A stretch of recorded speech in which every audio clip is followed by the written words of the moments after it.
Thank you, Business World, and a very good evening to each one of you, ladies and gentlemen. In my perception, we have to change the entire narrative of MSME because if we actually see the census of MSME, 98%, if not 99, fall under the category of micro and small. And when we talk at a general level, we assume a lot of things that the micro and small can do, which we know they cannot, because they don't have the financial resources, they don't have the human resources, they don't have marketing, they don't have, the desired technology, the kind of quality which customers want. They cannot export. So they also have to be leveraged upon in terms of imparting financial literacy, technology transfer, absorbing the technology, looking at productivity. Now, quality. We are aware of the Z scheme launched by the Honorable Prime Minister, zero effect and zero defect. That's a great scheme, provided MSMEs take the pain and the effort. वो खाली कागजी कार्रवाई नहीं है. I mean, it has to happen on the shop floor. Quality is produced online.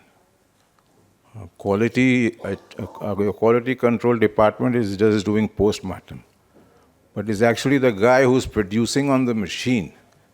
He must have that microscope in his eyes and the skill in his hands to make quality. That's one more area where Indian MSME is lacking even now. So we as entrepreneurs from the MSME sector, now I'm including the medium enterprise, which say form the 2%. And for medium enterprise, now these are the MSMEs, these are the medium companies in India, which can really take the entire MSME roaring, especially by digitalization, by Industry 4.0.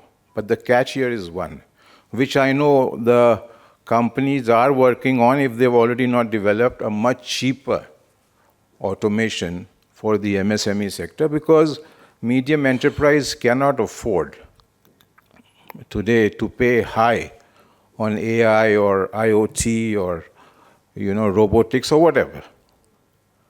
So that's one great area where the medium enterprises can really contribute a lot through digitalization, through adoption of technology.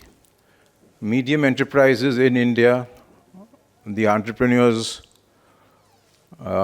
today's entrepreneurs or entrepreneurs born after 1980, they are so advanced in knowledge, so advanced in skill. They have that passion. A lot of them have gone into startups. A lot of them have inherited their father's business. A lot of them have started their own business with their father's money.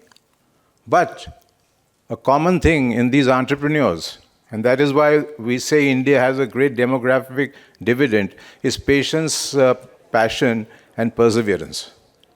Especially the sincere guys, and we have zillions of them. So coming back to the whole issue of MSME, I think MSMEs on the roll, the policy government has made for MSMEs are quite elaborate. It's no point making policies after policies. Only these policies, if they have to be tweaked to suit, today's condition, to those areas they can. Say, for example, during COVID, they changed the definition of MSME. Now, up to a turnover of 250 crores, any company is a MSME.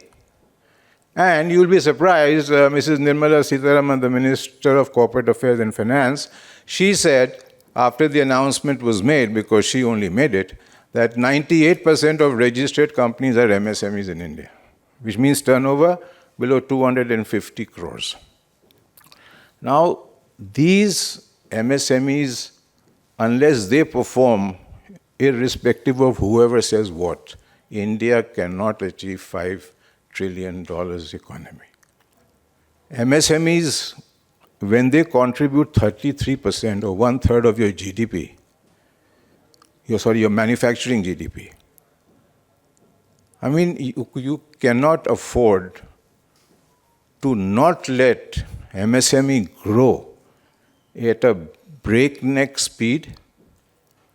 Encourage the entrepreneurs to grow with quality in mind, because quality, again I come back to, because I always say it even to my children and to people working for us, that quality is a long race horse.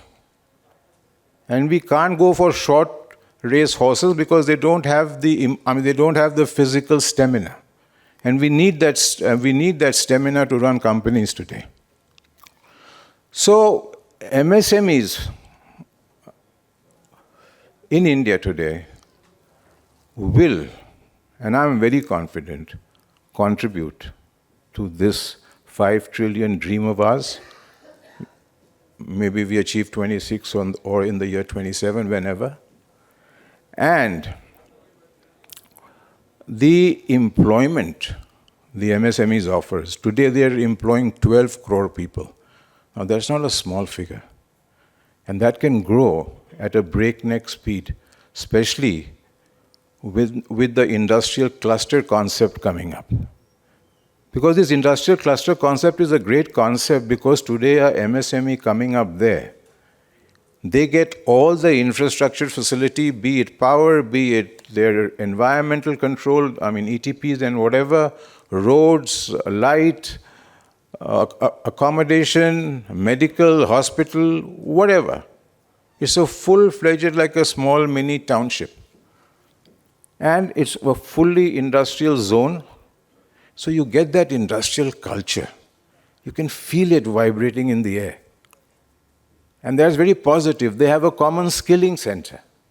They have a common R&D and a quality control center. So for MSMEs who can't afford R&D or they can't afford expensive QC equipments, they take their products to the lab, because the advantage is that it's in the cluster itself.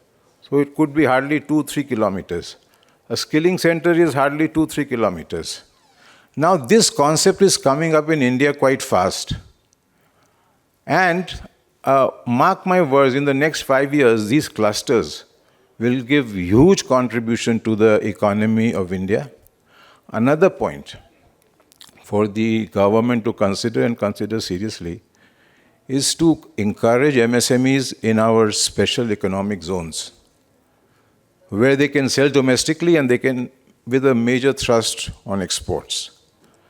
There, still I don't see much efforts, and that's an effort which we from the industry and government has to basically take the initiative and take the industry along with it. Coming to finance now. Now, during COVID, I've been in industry for the last 46 years.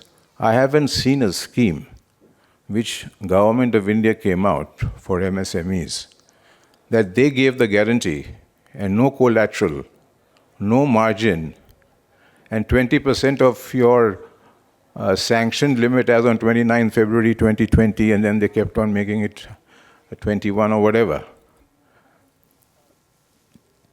And if you were eligible to, very little conditions which were not tough at all, that you're not a NPA, you're not a defaulter, so on and so forth.